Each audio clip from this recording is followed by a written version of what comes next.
Imaginons un instant que le secret pour savoir si une dynamique relationnelle est vraiment destructrice, eh bien, ça ne nécessite absolument aucune analyse du partenaire. Ouais, zéro analyse de l'autre. C'est quand même assez contre-intuitif. Complètement. On oublie la psychologie de comptoir, la chasse au narcissisme, ou même les tentatives un peu désespérées de diagnostiquer les traumatismes de la personne en face. Ce qui est souvent notre premier réflexe, en fait. Exactement. Et pour ceux qui nous écoutent, cette exploration d'aujourd'hui, elle s'attaque à ce problème ultra moderne en utilisant une technologie intellectuelle qui a genre 2000 ans. Le stoïcisme antique, pour ne pas le nommer. Voilà. Bon, décortiquant tout ça, on a mis la main sur le script d'une vidéo vraiment fascinante. Ça applique les principes stoïciens pour déterminer si une situation amoureuse, familiale ou même professionnelle d'ailleurs, nous construit ou si elle nous consume. Et ce qui est fascinant ici, c'est vraiment ce déplacement du regard. On arrête complètement de scruter l'extérieur. Ouais, on braque une lumière presque aveuglante sur soi-même, quoi. C'est ça. Et c'est une démarche qui va totalement à l'encontre de notre culture actuelle. Aujourd'hui, quand on souffre dans une dynamique, le réflexe immédiat, c'est de pathologiser l'autre. Ah bah oui, de dire il est toxique, elle est comme ci, comme ça. Absolument. Mais le stoïcisme propose un paradigme inversé. La source qu'on analyse ne cherche pas à fournir un test pour coller une étiquette sur qui que ce soit. Qui est plutôt rafraîchissant. Très rafraîchissant. C'est une méthode d'introspection. Le stoïcisme exige d'analyser sa propre forteresse intérieure plutôt que l'environnement. D'accord. Mais avant d'entrer dans la mécanique précise, il faut quand même comprendre pourquoi c'est si difficile à faire quand on est en plein dedans. Ouais, quand on est au cœur de la tempête. Exactement. Pour illustrer ce doute, il y a cette fameuse métaphore, tu sais, de la grenouille dans l'eau chaude. Ah oui, l'accoutumance. C'est ça. L'eau chauffe tellement doucement qu'on ne sait plus si c'est juste un peu inconfortable ou si c'est carrément en train de devenir mortel. On s'habitue progressivement à l'inacceptable. Et neurologiquement parlant, c'est exactement ce qui se passe. C'est ce qu'on appelle l'adaptation sensorielle, comme la cécité des neiges, tu vois. Ah, la cécité des neiges. Attends, explique un peu ça. Eh bien, quand la lumière est trop forte et constante, l'œil perd sa capacité à voir les contrastes. Du coup, on finit par ne plus voir la crevasse mortelle juste sous nos pieds. Ouf, ouais, c'est une image puissante. Et dans une relation complexe, l'accoutumance émotionnelle brouille complètement notre radar interne. Le cerveau recalibre sa notion de normalité pour survivre. Et ça détruit notre objectivité. Totalement. C'est pour percer ce voile que la source propose un premier outil de diagnostic. Une question basée sur la taille de son espace vital. La première question stoïcienne de ce document. Et elle est percutante, hein. Est-ce que je me sens plus grand ou plus petit depuis que je suis dans cette relation? C'est le concept du rétrécissement de soi. Exactement. Et le texte détaille des symptômes hyper concrets, pas juste de la grande philosophie abstraite. Par exemple, marcher sur des œufs en permanence. Ça, c'est un grand classique. Avoir une peur panique de la réaction de l'autre à chaque fois qu'on pose une limite. Ou ne plus pouvoir parler librement. Ce sentiment d'être systématiquement écrasé après une dispute, de se sentir confus, coupable, au point de douter de sa propre valeur. Et pour un stoïcien, c'est quoi l'analyse de ce rétrécissement interne?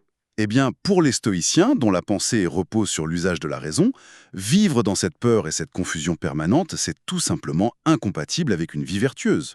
Parce qu'on perd sa clarté d'esprit, en fait. Exactement. Et sans clarté d'esprit, la relation devient une cage où la pensée se recroqueville. On passe en mode de survie primaire. Je vois. Mais je me fais un peu l'avocate du diable ici. Vas-y. Faire des compromis, s'adapter à l'autre, c'est quand même la base absolue d'une relation saine, non? Où est la frontière entre s'adapter et, comme dit le texte, rétrécir jusqu'à disparaître? C'est une excellente question, et c'est souvent là que réside la confusion. La source trace une ligne rouge très nette. Laquelle? Le compromis authentique, dans une dynamique saine, ça peut et ça doit même nous challenger intellectuellement. Mais ça ne doit jamais engendrer un écrasement de ta valeur personnelle. Donc on peut changer ses habitudes, mais pas perdre son identité. C'est ça. Si tu cèdes sur tes pensées profondes juste par peur d'une explosion de colère de l'autre, ce n'est plus un compromis. C'est une reddition. Exactement. Dès qu'il y a un sentiment chronique d'écrasement de soi, on a franchi la ligne rouge. Et ce qui est fou, c'est que ce phénomène de rétrécissement, ça ne se fait pas du jour au lendemain. C'est une lente érosion. Une érosion des limites personnelles. Oui, ce qui nous amène d'ailleurs au deuxième critère d'évaluation du texte. Et c'est là que ça devient vraiment intéressant. La deuxième question brutale est: est-ce que je trahis mes propres valeurs pour rester... Le contraste entre le avant et le maintenant. Ouais, le document insiste beaucoup là-dessus. Avant la relation, on avait des limites claires, genre jamais je n'accepterai qu'on m'insulte, jamais je n'accepterai le mensonge. Et puis le maintenant arrive. Et maintenant, on se surprend à minimiser. On utilise des excuses pour justifier l'inacceptable. C'est comme contracter une hypothèque morale. Oh, j'aime beaucoup cette analogie de l'hypothèque morale. Tu vois l'idée? On emprunte sur nos propres principes fondamentaux. On cède un peu aujourd'hui, un peu demain, juste pour maintenir le truc à flot, jusqu'à finir en faillite personnelle. Et si l'on relie cela à une perspective psychologique plus large, c'est le résultat direct de la dissonance cognitive. Ah, la fameuse dissonance cognitive. Comment ça s'applique ici concrètement? Quand tes actions, comme le fait de rester dans une dynamique rabaissante, sont en totale contradiction avec tes valeurs profondes, le cerveau déteste ça. Ça crée un stress interne insupportable. Voilà. Et pour résoudre ça sans avoir à affronter la rupture ou le conflit, le cerveau modifie ta perception, il crée des excuses. Les fameuses justifications mentionnées dans le script, genre oui, mais il a eu une enfance difficile, ou tout le monde fait des erreurs sous le coup du stress, ou je devrais être plus patiente. C'est exactement ça. Et le texte illustre comment notre propre empathie est littéralement retournée contre nous-mêmes. C'est dingue. On utilise nos qualités, notre compassion pour s'auto-saboter. Absolument. Et c'est un piège classique que le stoïcisme rejette catégoriquement. Pourquoi, Garl? Quelle est la vision stoïcienne stricte là-dessus? Pour les stoïciens, on peut perdre son statut, son argent ou même ses proches. La seule chose qui ne doit jamais, au grand jamais, être sacrifiée, c'est notre forteresse morale, notre caractère. Notre intégrité, en somme. Oui, devenir quelqu'un que l'on ne respecte plus soi-même pour sauver une relation, ça rend le prix mathématiquement beaucoup trop élevé. Donc justifier la destruction par les blessures passées du partenaire, c'est hors de question. Pour un stoïcien, oui, c'est une hérésie. Ouf. Mais une fois que ces valeurs ont été trahies et que les limites ont sauté, le conflit intérieur devient complètement insoutenable. Et ça mène, logiquement, au troisième et dernier test de la source. L'ultime test, oui, l'épreuve brutale du miroir. La question est formulée d'une manière incroyablement simple. Est-ce que je peux encore me regarder dans un miroir et me dire que je suis fier de la façon dont je me comporte dans cette relation? Ça pique. C'est le moment d'affronter le fait qu'on joue peut-être un rôle par peur de perdre l'autre. Et ce qui m'émerveille avec ce changement de paradigme, c'est que la question n'est jamais est-ce que mon partenaire a un problème psychologique?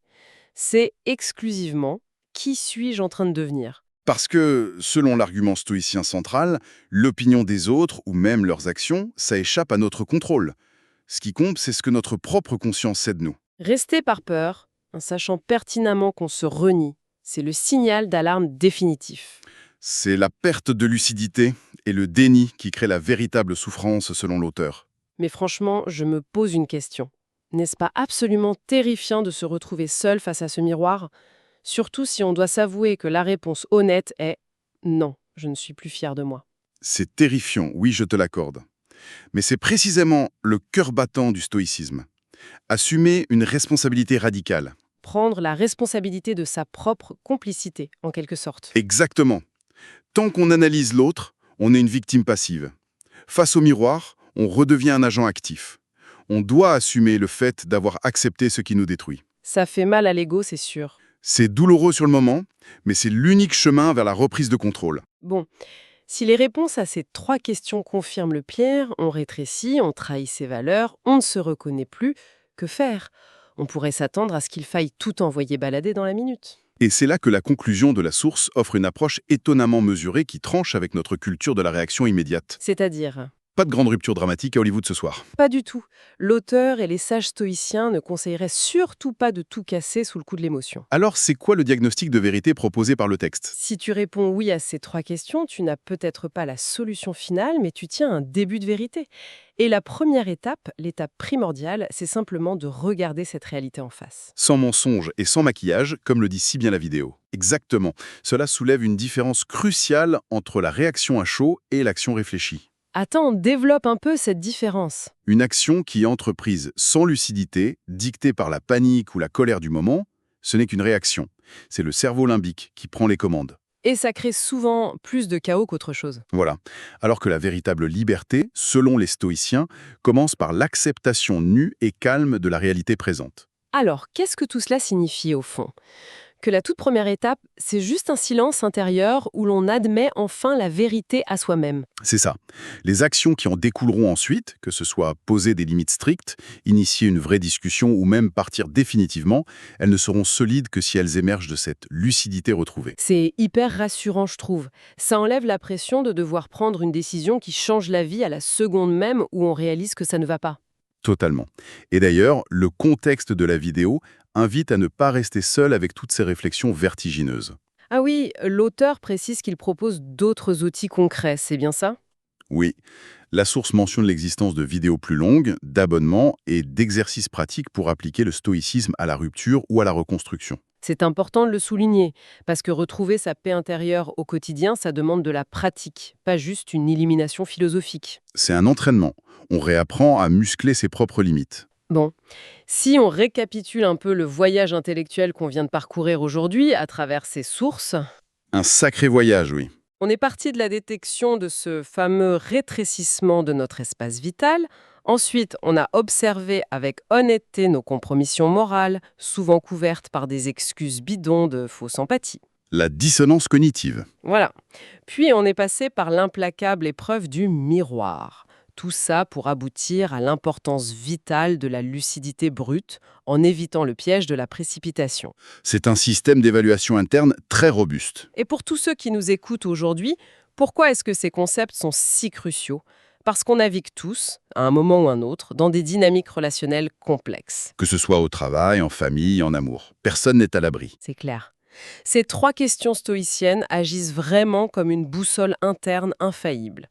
Elles permettent de protéger notre intégrité et notre santé mentale dans un monde qui est constamment saturé d'injonctions contradictoires. Des injonctions sur ce que devrait être la loyauté, le sacrifice amoureux. Oui, l'amour inconditionnel à tout prix, même au prix de soi-même. Ce qui m'amène à une pensée finale un peu provocatrice pour clôturer notre exploration d'aujourd'hui. Je t'écoute. Si on y réfléchit, les relations humaines sont censées être nos rares sanctuaires.